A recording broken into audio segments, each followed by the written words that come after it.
Hari ini kita akan sambung dengan polarity. Okay, 4.2 still 4.2 but polarity. Covalent bond sahaja, since ionic semuanya memang polar. So kamu masukkan dalam air, dia akan jadi polar ion lah. So untuk covalent kita ada dua. So sama ada dia polar ataupun non-polar, bergantung kepada kita punya shape. So kita akan tengok kemudian shape tu.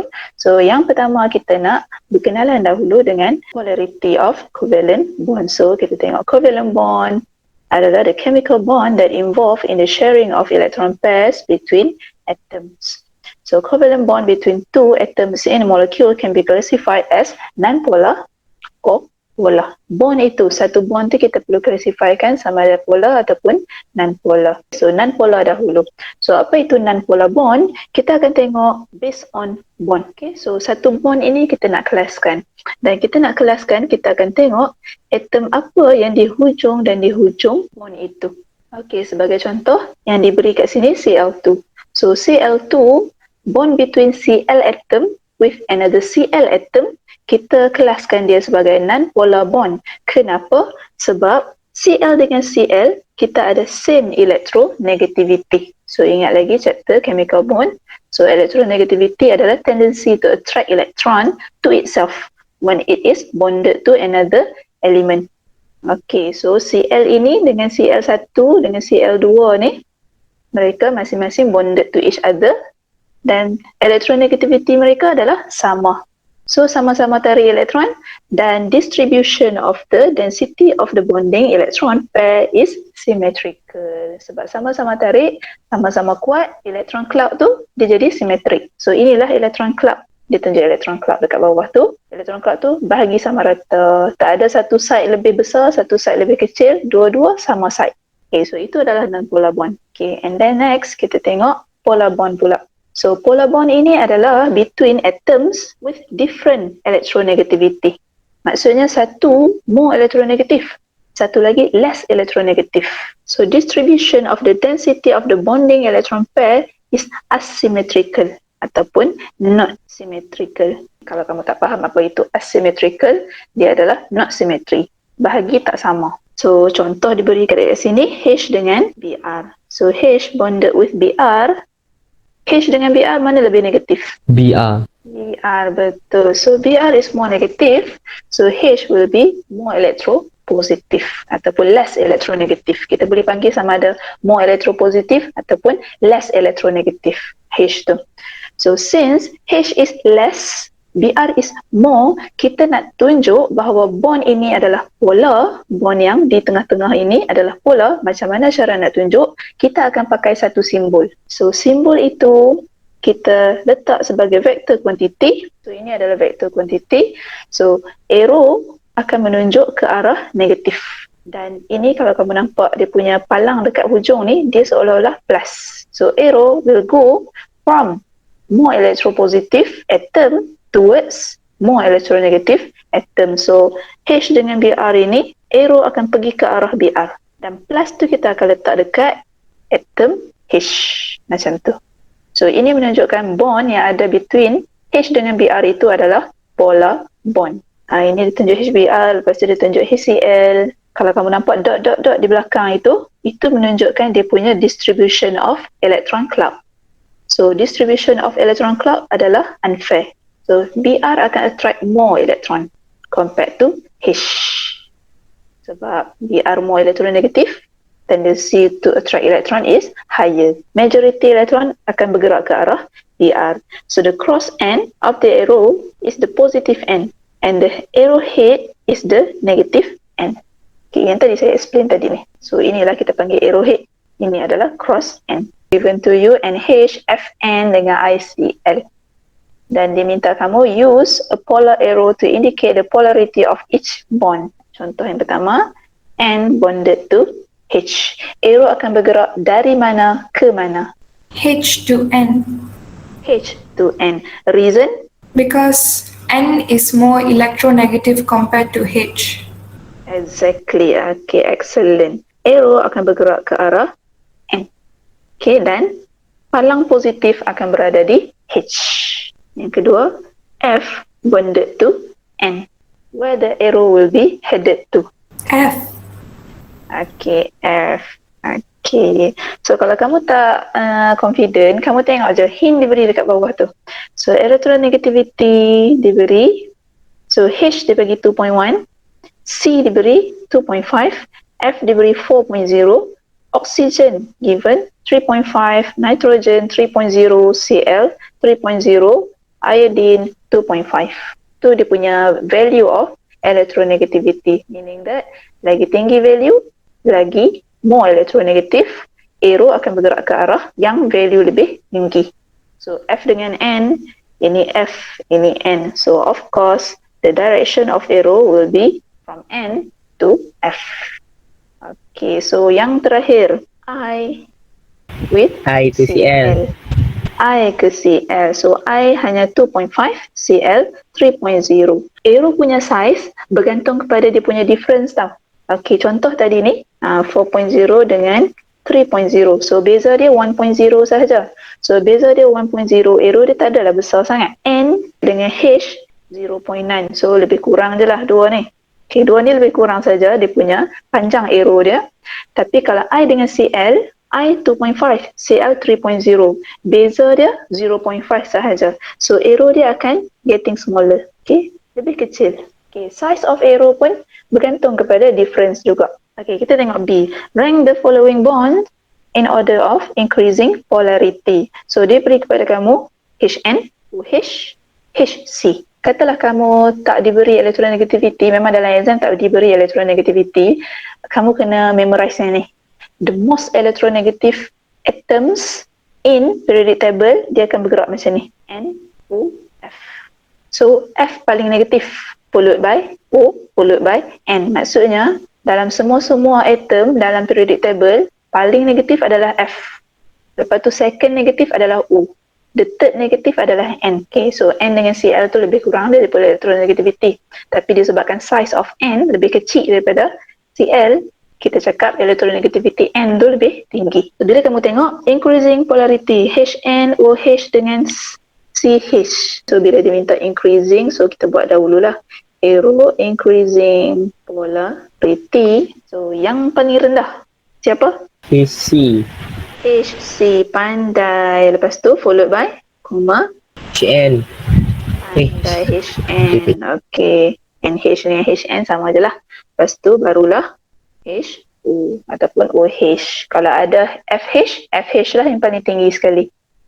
Okay, sebab dia punya satu atom tu similar je ke semua, tapi dia tukar dekat C dengan N dengan O. So kita compare yang tu je lah, electronegativity of yang atom berbeza tu.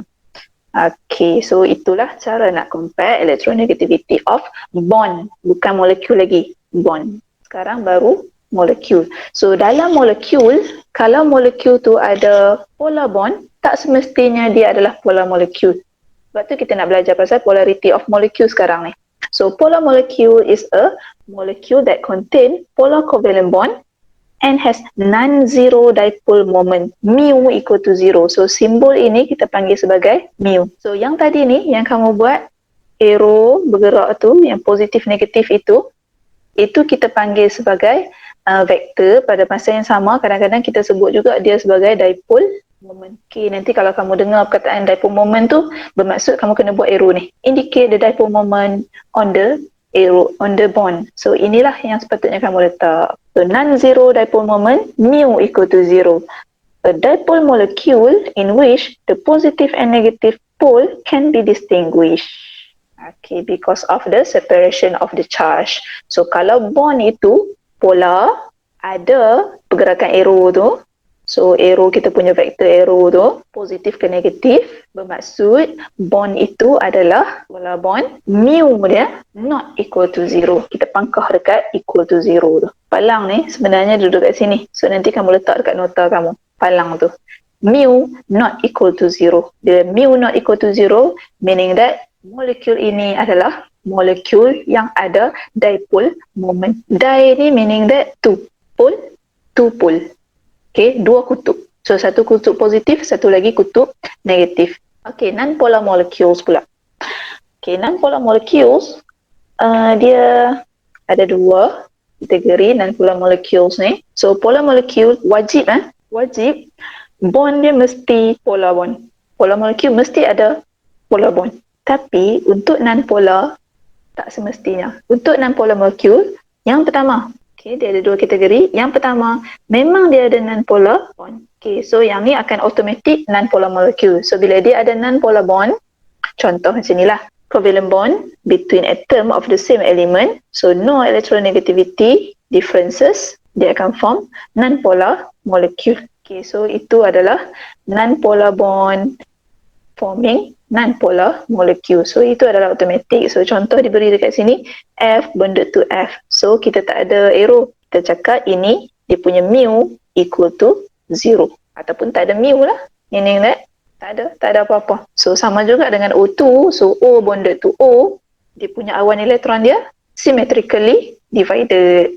Okay, so itu untuk non-polar bond. So dipole moment, apa itu dipole moment yang kita dah explain banyak-banyak tu, yang simbol dia mu tu, yang kamu sebut mu, M-I-U. Okay, so ini adalah quantitative measure of molecular polarity.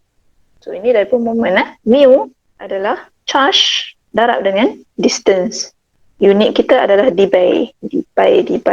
Saya tak tahu nak pronounce dia macam mana. So dipole moment has a magnitude and direction. So sama ada direction tu pergi ke kanan ataupun pergi ke kiri bergantung kepada electronegativity of atom yang bonded to each other. So dia ada magnitude, dia ada direction. Okay, magnitude tu meaning that dia punya besar ataupun kecil. Yang tadi saya bagi arrow pendek ataupun arrow panjang tu. Dan yang ni kamu tak perlu kira tau. Kita tak masuk dalam silibus kita untuk mengira. Tapi kamu kena tahulah kalau kamu nampak mu equal to Q times R ni, okey, itu adalah dipole moment. Dan dipole moment tu kita nak kira polarity of molecules. Kita tengok resultant dipole moment. Tadi dipole moment. Sekarang resultant dipole moment. Kalau dalam fizik, kamu belajar resultant forces. Sekolah menengah mestilah kamu buat fizik. So resultant forces. Yang ni resultant dipole moment. Tadi dipole moment tadi, kita pergerakan antara positif dengan negatif. Sekarang ni, resultant, maksudnya satu molekul tu bond banyak, kita nak himpunkan semua moment bond tu. Okay, bila kita total up ke semua dipole moment yang ada dalam molekul tu, kan kalau katalah molekul tu ada 4 bond. Kita kena tentukan dia punya direction of polarity. Lepas tu kita nak kena tengok dia cancel ke dia tak cancel. Kejap lagi kita tengok cancel tak cancel tu. Dan result daripada itu kita panggil sebagai resultant ataupun net dipole moment.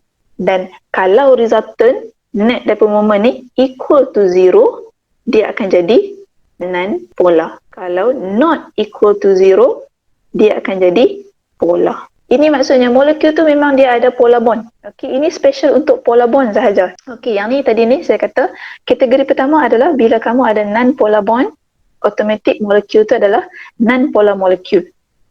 Okey, so kita nak masuk kategori kedua. Bila kita ada polar bond, tapi molekul tu kita belum tentu lagi polar molecule. So determined by molecular shape and bond polarity. Hari ni kita nak tengok hasil daripada molecular shape dan kita nak combine dengan bond polarity tu untuk tentukan molekul itu polar ataupun non-polar. Jika resultant moment saya sebut tadi ni not equal to 0, itu adalah polar molekul. Jika resultant dipole moment equal to 0, itu adalah non-polar molekul. So diberi contoh dekat sini, non-polar molekul dan polar molekul. Apa beza dia? Yang sebelum ni kalau kita ada dua atom sahaja, A bonded to B, okay, kalau bond dia adalah polar, automatic dia adalah polar molekul. Kalau katalah bond itu adalah non-polar, automatic dia adalah non-polar molekul. Itu jika dua atom. Tapi kalau banyak atom, ini dia punya cara-cara untuk menentukan polarity. Kita guna resultant dipole moment. Okay, so resultant dipole moment tu macam ni lah. So dia bagi kat kamu BF3. So dia susun dulu ikut bentuk. Bentuk tu molekular geometri yang kita belajar hari tu. So dia mesti lukis ikut bentuk BF3. So B bonded to F, bonded to F, bonded to F. Dan dia duduk dalam shape trigonal planar. Okay, sebab dia ada 3 bond, 0 lone pair. Okay, so trigonal planar kita kena lukis bentuk dia memang trigonal planar. Lepas tu kita indicate, ni kalau saya lukis balik ni, lukisan ni tak adalah betul sangat ni. Kalau diberi ni salah ni sebenarnya. Kita boleh combine tau dipole moment dengan apa ni, bond. So bond tetap bond. So saya lukis balik, ini adalah trigonal planar untuk BF3. So bila saya buat dipole moment, B akan bergerak ke F. Okay, dia punya dipole dia. Itu vektor dia. B akan bergerak ke F. B akan bergerak ke F. Kenapa pakai arrow ni? Untuk tunjuk dia punya pergerakan moment. So moment daripada positif ke negatif, positif ke negatif, positif ke negatif. So bila forces tu sama, maksudnya fluorine hujung dia ini fluorine, ini pun fluorine juga, ini pun fluorine. So semua sama saja akan bagi forces, tarik yang sama, tarikan yang sama. Mu kita, resulting dipole moment kita akan equal to 0. Sebab semua tu akan cancel out. Okay, so ini untuk non-polar. So bila mu equal to 0, automatic molekul ini non-polar. Sebab mu equal to 0, kita akan ikut konsep ni. Mu equal to 0. Okay, dan dia bagi satu lagi. Dia bagi satu lagi molekul, tadi BF3, sekarang NH3. Okay, so untuk NH3 saya lukis semula. Dia punya shape dia asalnya adalah tetrahedral, tapi kita gantikan salah satu bond menjadi lone pair dan dia punya shape akan bertukar menjadi trigonal pyramidal. Okay, kita mesti lukis, sebelum kita tentukan polarity, kita mesti lukis shape dahulu. Dan shape tu mesti ikut yang kita buat semalam. Okay, bila kita ganti satu bond menjadi lone pair, satu bond menjadi lone pair tu. Okay, so lone pair kita dekat atas, lepas tu bawah-bawah semua bond. Sekarang, dipole moment kita pergi ke arah nitrogen ataupun pergi ke arah hidrogen. Arrow kita nak bergerak daripada mana ke mana? H ke N ataupun N ke H? H ke N. H ke N. Okay, so contoh yang diberi kepada kamu ni salah lah ni. So arrow akan bergerak daripada H pergi ke N. Dan dekat sini kalau saya tanya kamu, based on konsep fizik, forces cancel ataupun forces ada? Ada. Ke arah mana? Atas. Ya, forces dia, total forces akan bergerak, bengkok sikit saya punya line dia, bergerak ke arah atas. Inilah yang kita panggil sebagai resultant dipole moment. Dan resultant dipole moment tu kita boleh bagi tahu mu not equal to 0. Okay, so itu resultant. Okay, semua bond itu adalah polar, tapi kalau dia cancel each other, molekul tu akan jadi non-polar. Tapi kalau bond ini, dia punya moment tak cancel, maksudnya dia ada value, dia akan bergerak ke arah satu tempat, naik atas, tepi, kiri, kanan, itu adalah polar molecule. So mu dia not equal to 0, okay, dia tak cancel. So ini polar molecule. Polar molecule. So bond moment and resultant dipole moment. So inilah yang contoh kedua yang saya bagi tadi ni. Okay, yang ni yang saya tunjuk tadi ni. So dia bagi resultant dipole moment bergerak ke atas. Betul lah. Tapi katalah saya gantikan atom H yang tadi ni, saya gantikan dengan F. So pergerakan dia akan jadi lain. Shape yang sama. Ni lone pair ni bukan bond tau. Lone pair ni dia nak tunjuk kata atas tu occupied by lone pair sahaja. So dia memang melekat betul-betul atas N. Dan dia tak ada dipole moment. Kalau kamu letak salah. Okay, bond sahaja. Bond kita daripada positif akan bergerak ke negatif. So nitrogen nak bergerak ke fluorine sekarang ni. Okay, so bergerak ke fluorine dan resultant dipole moment kita daripada tadi naik atas. Jika H bergerak ke N. Tapi sekarang N bergerak ke F. So resultant dia akan turun ke bawah. Dan value dia kira-kira 0.24 D. So D tadi ni, D by tadi ni. Okay, value yang dia kira. Kita tak perlu kira. Okay, kita tak perlu kira. Kiraan tu bukan kita punya kepakaran lagi. Bila ada value, ni mu not equal to 0. So resulting dia polar molecule, polar molecule. So characteristic of polar and non-polar molecules. Kita spesifikkan molecules dekat sini, molekul yang ada lebih daripada satu bond. molekul yang kita tentukan dengan menggunakan VSEPR semalam. So ni bukan molekul yang ada 2 atom saja, single bond. Kita lebih daripada single bond. So kita ada 2, 3, 4, 5, 6 punya bonding. Kita guna VSEPR, tentukan bentuk. So kita panggil bentuk tu adalah molecular geometry. So bila kita dah tentukan molecular geometry, baru kita tentukan polarity. So ini step by step dia. Okay, dia tak boleh langkau step. So kamu tak boleh tengok molekul tu, dia ada banyak bond.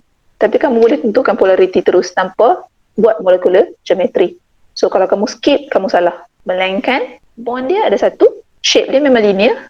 Kalau bond itu adalah polar molekul. Kalau bond tu non-polar molekul. Okay, as simple as that. So kesimpulan dia, polar molekul, bond dipole yang arrow tu, not cancel each other. So mu dia not equal to 0. Net ataupun resultant dipole moment not equal to 0. Selalunya central atom dia ada lone pair. Selalunya. Tapi tak semestinya. Okay. So point ni kalau boleh jangan guna sangat tau. Okay, kalau kamu nak buat comparison, jangan guna sangat. Tapi kalau katalah dia minta lebih daripada 3 point, kamu letaklah point tu sebagai point terakhir. Yang ni sepatutnya duduk atas ni. So, molekul tu, shape dia adalah asymmetrical. Ini penting. Asymmetrical, ini adalah non-basic molecular geometry. So, ini bukanlah basic molecular geometry yang 5 yang kita belajar semalam. Yang 5 tu, linear, trigonal planar, tetrahedral, trigonal bipyramidal dengan octahedral. So kalau dia tak termasuk dalam 5 ni, kemungkinan besar dia adalah polar molekul.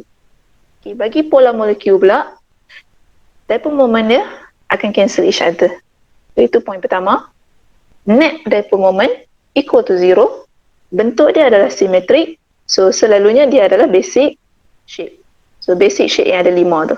Okay, 5 shape. Dan yang terakhir, selalunya dia ada lone pair. Tapi kadang-kadang ada, selalunya dia tak ada lone pair.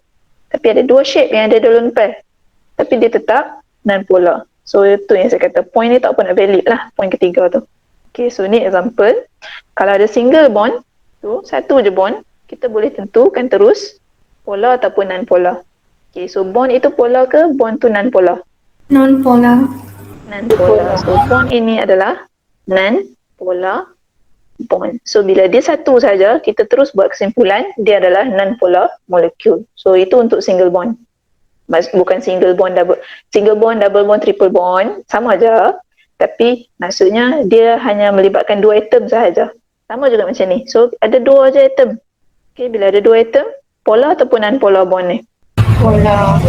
Polar. So diberi dah dekat situ, dia punya pergerakan daripada positif ke negatif. So ini adalah polar bond. So automatik terus kita boleh buat kesimpulan molekul tu adalah polar molekul. Sebab dia melibatkan 2 atom sahaja. Tak payah nak fikir. Bila macam ni, lebih daripada satu, kita perlu pakai konsep cancel tak cancel. Barulah kita boleh pakai cancel out, not cancel out ni. Kita ada 2 dekat sini, 2 dipole moment. So CO2, so dekat sebelah kiri kita ada C double bond O, dekat sebelah kanan pun kita ada C double bond O. Lepas tu kita perlu tentukan C double bond O sebelah kanan ni pergerakan dia ke mana. So antara C dengan O, siapa lebih negatif? O. O. So bond dia, moment akan bergerak ke O. So plus dia dekat carbon. Sama juga dengan bond satu lagi bergerak ke O, plus dia dekat situ. So agak-agak moment yang pertama dengan moment yang kedua ni, dia punya tarikan dia sama ataupun berbeza? Ada lebih kuat ataupun lebih lemah ke tak? Sama saja. So tarikan satu equal saja dengan tarikan 2. Macam kita buat tarik tali dua-dua sama kuat. Last kali yang tengah-tengah tu akan bergerak ke tak bergerak? Tali tu dia kekal lah kat situ, tak bergerak. Okay, bila tak bergerak, kita cakap mu equal to 0. Seri. Okay, seri lah. Kita tak ada siapa yang menang. So, cancel out. Ini kita kata yang kiri cancel yang kanan. So, the two bond dipole cancel each other. Ini point dalam kamu punya jawapan. Okay, so mula-mula tentukan shape dahulu. shape molekular geometry dia adalah linear. Ini based on tutorial. So kamu buat tutorial sampailah habis, sampailah step molekular geometry. Lepas tu baru kita tentukan. So kita dah tahu dah molekular geometry dia adalah linear. Lepas tu kita lukis. Lepas lukis kita buat arrow. Ni arrow ni, dua ni. Lepas arrow tu kita tengok terminal atom dia sama aja. So maksudnya tarikan dia pun sama. Lepas tu bila dia simetri, linear kan simetri kan, cancel each other. Okay, bila cancel each other, resultant moment mu equal to 0. Bila mu equal to 0, non-polar molecule walaupun bond yang dia pegang tu adalah polar. C dengan O bond dia adalah polar. Tapi bila cancel, molekul tu jadi non-polar. So non-polar molekul ni satu boleh jadi bond dia non-polar bond. Satu lagi boleh jadi polar bond. Tapi cancel. Kalau dia non-polar bond, automatic semua tu akan jadi non-polar molecule. Tapi kalau dia adalah polar bond, cancel out each other, baru dia jadi non-polar molecule. Okay, so itu untuk yang pertama. Contoh, kalaulah kiri dan kanan atom yang lekat pada sentral tu sama. Tapi kalau kamu tengok contoh kedua, kiri dan kanan atom attach dekat carbon tak sama. So carbon, dia attach dekat sulfur, carbon, dia attach dekat oksigen. So antara sulfur dengan oksigen, mana lebih negatif? Oxygen. Oksigen. So bila oksigen, kita nak lukis dipole moment dia, kita tarik panjang sikit. Okay, bigger ataupun longer. Itu kita kata magnitude dia. Okay, magnitude dia lebih panjang. Untuk sulfur, sebab dia less elektronegatif, tapi dia masih negatif, so carbon akan bergerak juga ke arah sulfur, tapi magnitude dia lebih pendek, kecil dah. So resultant dia, kalau kamu main tarik tali ni, tarik kanan dengan tarik kiri, tapi kiri ahli sumo lawan dengan sebelah kanan, yang tarik tali dia semua keding-keding belaka. Keding tu kamu tahu lah. Kurus-kurus. Ku semangat tengok. Okay, ni semua apa, geng-geng kalau kita kata atlet ni, atlet lari berpagar. Lepas tu nak lawan dengan sebelah kiri semua ahli sumo. Tarik. So siapa menang? Ahli sumo. Ya, ahli sumo yang menang. So maksudnya tali tu overall dia akan bergerak ke situ. Okay, semua akan ditarik ke situ. So ini kita panggil the resultant moment. Resultant moment adalah keputusan pertandingan. So resultant moment kita ada pergerakan. So pergerakan itu tak seri. Okay, pertandingan itu tak seri. Satu side menang. So mu not equal to 0. Polar molecule. Habislah. Dia punya kesimpulan dia. Kita kena tahu shape. Lepas kita tahu shape, kita kena lukis shape tu. Okay, dah lukis shape tu, kita buatlah dia punya polarity punya arrow tu. Tengok cancel ke tak cancel. Kalau tak cancel, mu not equal to 0, polar. Kalau cancel, mu equal to 0, non-polar. Okay, so far boleh follow saya? Boleh. Okay, boleh. Okay, kita move on. Sama juga yang ni pun tadi ni, trigonal planar tadi, BF3. Kita dah explain dah. Okay, so macam ni lah. So BF3 punya shape trigonal planar. Kamu kena lukis dan kamu kena mention. So point dia, kalau polarity, ini point pertama, lukisan. Bersama dengan bond ni. Bond polar tu, vektor tu. Ini point kedua, markah kedua. Markah ketiga, markah keempat, markah kelima. Okay, so yang ni, kalau saya gantikan salah satu fluorine dengan atom lain. Contoh dekat sini, fluorine tadi 3 fluorine. Sekarang salah satu atom saya gantikan dengan Cl. Okey, apa yang terjadi? Cl dengan fluorine, siapa lebih negatif? Fluorine. So fluorine lebih negatif. So bond vektor dia lebih panjang. Untuk chlorine, vektor untuk ataupun magnitude dia punya moment dia lebih pendek. Okey, so bila panjang tarik pendek, cancel tak cancel ni? Walaupun dia simetri, yang tadi awal-awal tadi dia cancel out. Sekarang cancel ke tak cancel? Tak cancel. Tak cancel. Okay. So tak cancel. Ni macam kalau dalam fizik sebelah sini tarik. Macam tu. Tarik dia. Sini tarik sama. Sini tarik pendek. Okay. So kita punya resultant kita akan bergerak ke situ. Okay. Ini resultant forces dia akan bergerak ke situ. Buat tarikan sebelah sini sikit. Kalau kamu tengok cerita Running Man ke, cerita apa-apa kan dia orang tarik tali yang banyak arah tu. Okay, so siapa yang kuat, direction akan bergerak ke arah tu. Tapi kalau sama-sama kuat, tak akan bergerak lah direction mana-mana. Okay, dia duduk dekat situ. So sekarang ni ada pergerakan. So shape dia adalah trigonal planar. Do not cancel each other the moment. So kalau ini bond dipole, do not cancel each other. Kalau kamu tak mention 3 pun tak apa. Resultant dipole moment, mu not equal to 0. Dia adalah polar molecule. Yang ni diberi structure molekul, kamu kena lukis dahulu. Selagi kamu tak lukis, lagi tu kamu tak boleh tentukan polarity. So contoh dia bagi macam tu. So CCl4 dia buat shape dia trigonal, tetrahedral. Shape untuk CCl4 tetrahedral. C dengan Cl, arrow akan pergi ke Cl, arrow pergi ke Cl, arrow pergi ke Cl, Cl. Dan ini adalah basic shape. So bila basic shape, atom terminal sama, mu equal to 0, cancel out. So bila cancel out, dia akan jadi non-polar. So dekat bawah tu ada jawapan dah, non-polar. CCl4 adalah non-polar. Sekarang ni CCl sekali, tapi salah satu atom saya ganti dengan H. Walaupun dia basic shape, sekarang ni salah satu atom tak sama. So bila tak sama, dia adalah polar. Sebab ini masuk dalam, ini keluar, ini keluar, ini keluar. So kita ada resultant moment not equal to 0. Itu sama lah juga dengan water. So water shape dia asal-asal tetrahedral. Lepas tu kita ganti 2 bond dengan lone pair, dia jadi V shape. So V shape ni bukanlah basic. So not basic shape. So bila dia bukan basic shape, mu not equal to 0. So ammonia pun sama, dia bukan basic shape. So bila dia bukan basic shape, mu equal to not equal to 0. Okey, yang ni saya bagi dekat saya punya spider tish, siap-siap dah. Nanti kamu download sahaja. So ini based on VSEPR theory. So VSEPR theory saya kira dahulu bonding pair plus dengan lone pair. Jika total number dia adalah 2, ini shape yang saya akan dapat, linear. Maksudnya yang ni, kiraan ini hanyalah untuk central atom sahaja. So saya kiralah bonding pair saya dengan lone pair saya. Okay, dan bonding pair pun double dengan triple bond, kita kira sebagai satu. Okay, maksudnya kalau ada satu double bond, satu je lah. Kalau kita ada 2 double bond, 2. So kalau macam ni kan, C double bond O, double bond O. Okay, yang ni saya kira sebagai satu bonding pair. Ini saya kira sebagai satu bonding pair. So total dia ada 2. So bila kita total up 2 ini, dia masuk dekat sini. Sebab carbon tak ada lone pair. Carbon tak ada lone pair, dia masuk dekat central atom. Total up 2.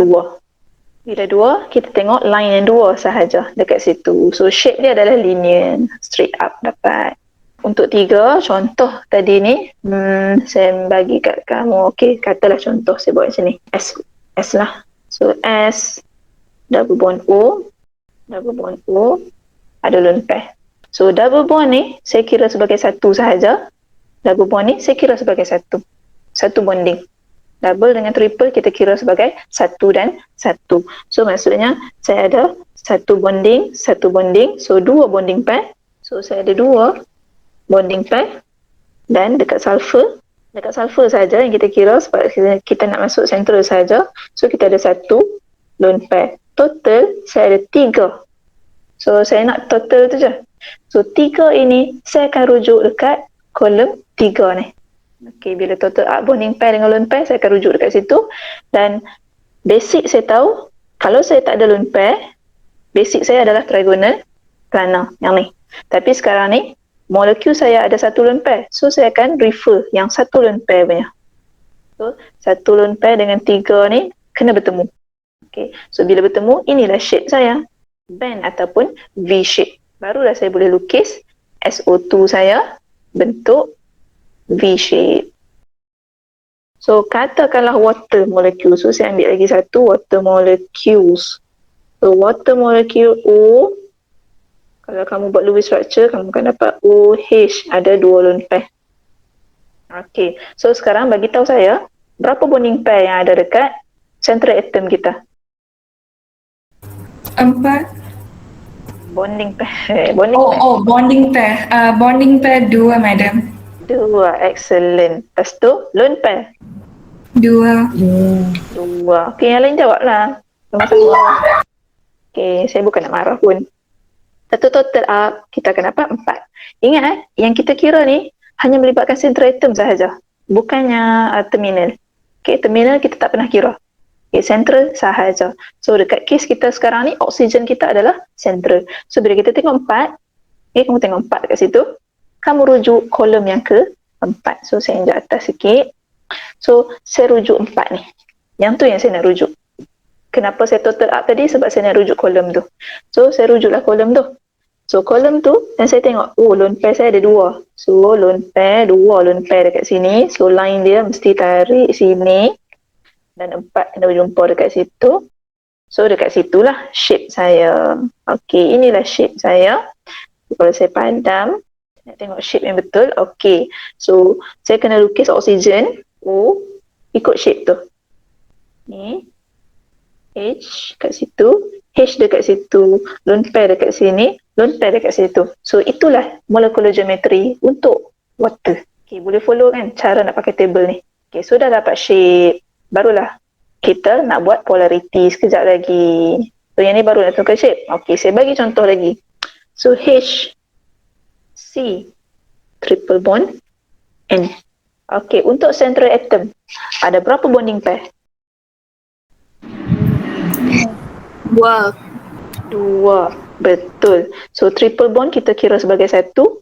Yang ni kita kira sebagai 1. So, total kita hanyalah 2 sahaja. Jangan kamu silap pula. Buat 4. Okay, kalau 4 salah teruslah. Habislah kita punya ni. So, lone pair ada berapa?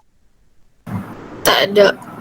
Tak ada. So, walaupun kamu tampak nitrogen tu ada lone pair, kita tak fokus dekat nitrogen. Yang kita tengok sekarang hanyalah carbon sebagai central atom. Kita hanya kira central saja. So, 0. So, bila 0, total kita adalah 2. So, 2 terus kita rujuk table kita. 2 dekat sini. Dan 0 lone pair.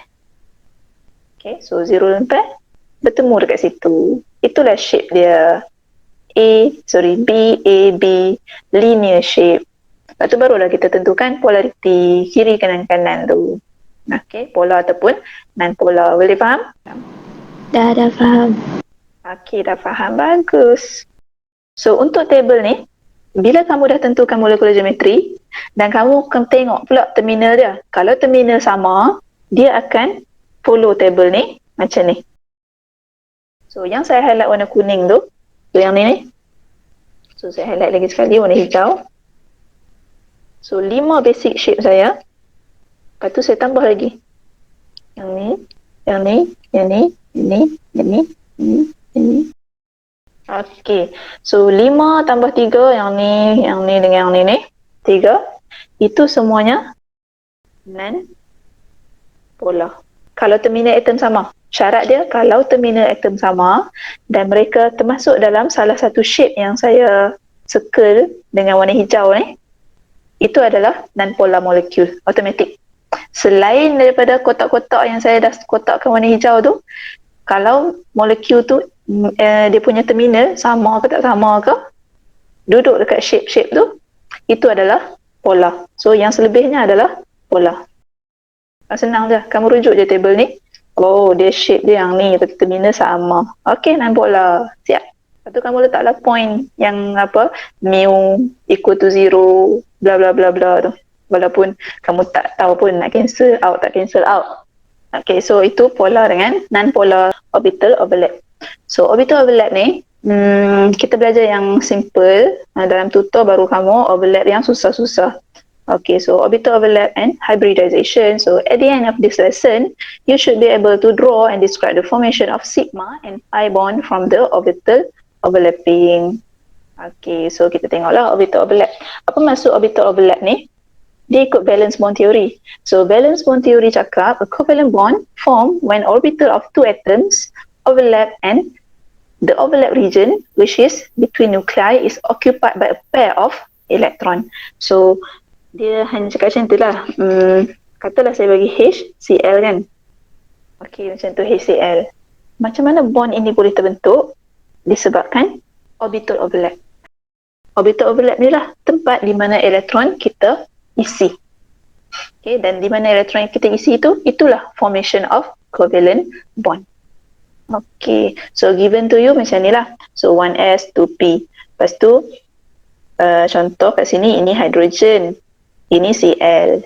Macam tu. Nak react, atom hydrogen dengan atom Cl, dia mesti bawa single bond dengan single elektron dengan single elektron. So, single elektron tu, bila dia overlap together, barulah bond itu terbentuk. Okay, so HCl terbentuk, inilah bond itu. Okay, between H dengan Cl. Elektron akan duduk dekat itu, overlapping. Dan dalam overlapping tu ada 2 elektron. Okay, itulah chemical bond ataupun specific covalent bond terbentuk. Okay, so simple je lah. So sigma bond, apa itu sigma bond? Sigma bond simbol dia adalah ini. So yang ni kita akan guna juga. Dia melibatkan overlapping of 2 orbital, memang 2 orbital, dan orbital itu overlap end to end. So maksudnya dia akan overlap hujung dengan hujung. Okay. So ini hujung sesuatu dengan hujung sesuatu. So kita ada 3 jenis overlap hujung-hujung ni. Yang pertama, bulat dengan bulat. Okay, bulat dengan bulat ni, orbital kita represent circle hanya untuk hidrogen sahaja. So, circle ini mewakili hidrogen. Selain daripada hidrogen, semua kita akan guna dumbbell. Okay, so dumbbell ini adalah untuk other atom. Kalau kamu jumpa hidrogen, wakilkan hidrogen tu dengan circle. Itu adalah orbital untuk hidrogen. Tapi kalau bukan hidrogen, kita akan pakai dumbbell. Okay, so circle dengan circle maksud between hydrogen dengan hydrogen. So overlap dan satu hydrogen bawa satu elektron. Satu lagi hydrogen pun bawa satu elektron. So kedua-duanya akan pakai orbital 1s. So hydrogen 1s lah. Ini kita panggil P. So P ini bergantung pada atom kamu.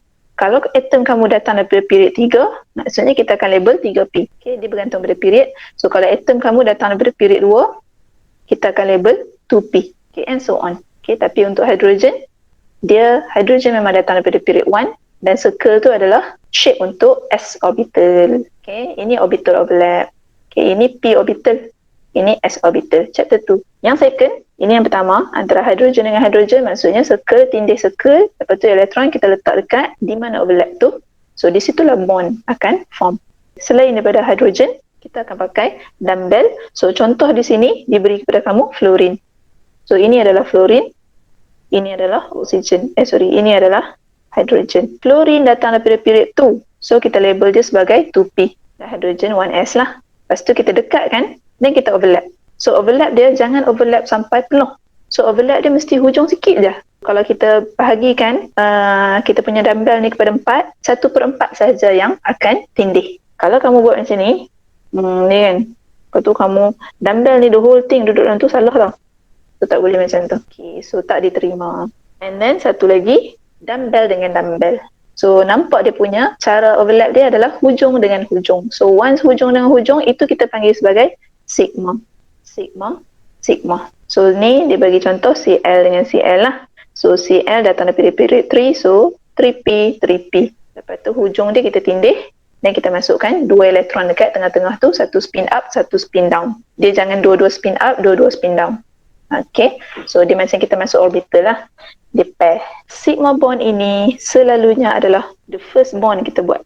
Okay, the first bond kita buat. Kalau kita buat double bond, maksudnya bond yang pertama tu adalah sigma. Bond yang kedua tu bukan sigma. Okay, kalau single bond, bond tu memang sigma je lah. Single bond, single bond, single bond, semuanya kita panggil sebagai sigma bond. Okay, so kita tengok pula. Okay, yang ni dia explain pasal s orbital dengan s orbital tadi hydrogen. Sebab hydrogen memang ada satu elektron dan satu elektron tu duduk dekat 1s. Sebab itulah shape dia bulat. Bulat dia 1s sahaja. Lepas tu dia bawa lah 2 elektron. Seorang bawa satu, seorang lagi bawa satu. Lepas tu mereka rapat, bertindih, dapatlah bonding. Satu spin up, satu spin down. Walaupun asal-asal dua-dua spin up. Tapi disebabkan mereka nak duduk sama-sama, dia tak boleh dua-dua spin up. Salah satu akan tukar dia punya spin jadi spin down. Lepas tu yang tadi ni H dengan F. hidrogen akan bawa elektron daripada 1s. Sebab itulah shape dia adalah 1s. So, satu elektron. Untuk fluorine, dia isi penuh dah, valence. Tapi ada satu box, dia kosong, unpair elektron. Okey, unpair elektron ni, yang unpair itulah yang dia akan pairkan dengan hidrogen untuk buat sigma bond. So, datanglah unpair elektron. Satu kotak je akan datang. So, kan, setiap kotak ni kan mewakili shape kan. So, ni kan shape 2p. Tak kisahlah 2px ke 2py ke. So, ni shape ni mungkin dah ada 2 elektron. Dah ada 2 elektron. Tapi shape ni baru 1 elektron. So, yang 1 elektron ni lah yang dia akan bawa untuk pair dengan hidrogen. Okey, kalau dia spin up, hidrogen pun spin up, salah satu akan tukar spin untuk jadi spin down, spin up. Okey, untuk masuk dalam bonding. Dapatlah sigma bond. Okey, yang ni antara 2p. So, ini pun P, ini pun P. So, mereka masing-masing bawa. So, yang unpair elektron sajalah yang akan buat. So, pi bond, last kali adalah pi bond. So, pi bond ini, bond yang muncul selepas daripada single bond. So, maksudnya, kalau kamu buat C single bond C, yang pertama ini adalah sigma. Lepas tu, kamu nak buat double bond. Once kamu start saja double bond, ini adalah pi. Okay, kalau triple bond, buat lagi satu bond. Ini pun pi juga. So, sigma bond adalah bond pertama yang kita buat. Pi adalah bond seterusnya. The next bond yang muncul itu adalah pi. Kalau kamu nak buat triple, the next bond pun adalah pi. Okey, dan cara dia punya overlap dia tak overlap kepala dengan kepala ataupun end to end. Dia overlap side by side ataupun side to side. Okey, so dua-dua tu akan bertindih. Satu dekat CP kepala, satu lagi dekat CP ekor ataupun CP kaki. Okay. So, 1 pi bond hold 2 electron that move both region of the bond. So, pi bond has restricted rotation sebab kaki dengan kaki, kepala dengan kepala, mereka dah ikat. So, bila ikat, bond tu dia tak boleh pusing merata-rata, dia restricted rotation, dia tak boleh rotate. Kalau single bond dia boleh rotate tau, atom dia boleh rotate sesuka hati. Okay, dia nak duduk lah, hidrogen kejap dia nak duduk atas, lepas tu kejap dia nak tukar, duduk bawah pun boleh. Maksudnya bond tu rotate lah. Tapi kalau untuk pi bond, kalau hidrogen duduk atas je lah, dia tak boleh duduk bawah dah. Okay, so occur in molecule with double or triple bond. So for example, cara dia side by side dia akan pakai unpair elektron juga macam tadi. So unpair tu dia tak boleh datang daripada hidrogen sebab hidrogen dia bulat je. So dia tak ada kepala, dia tak ada ekor. So hidrogen tak boleh buat pi. Okay, selain daripada hidrogen saja boleh buat pi. So dia mesti p orbital at least. D orbital pun boleh, tapi kita fokus kepada p orbital at least. Dia punya pertindihan dia tak semesti sama period. Kalau lain period pun boleh, tapi dia punya orientation dia mesti sama. Kalau Z, mesti tindih dengan Z juga. Kalau X, mesti dengan X juga. Kalau Y, mesti dengan Y juga. Untuk sigma, tak semestinya dia sama orientation. P pun boleh bertindih dengan X. Okay. Kalau 2px, nak bertindih dengan 2py, boleh. Tapi untuk pi bond mesti sama. Okay. Kalau Z, tindih dengan Z. Kalau Y, tindih dengan Y. Kalau X, mesti dengan X. So, ini atom, katalah saya bagi kat sini, ini atom fluorine yang pertama, atom fluorine yang kedua.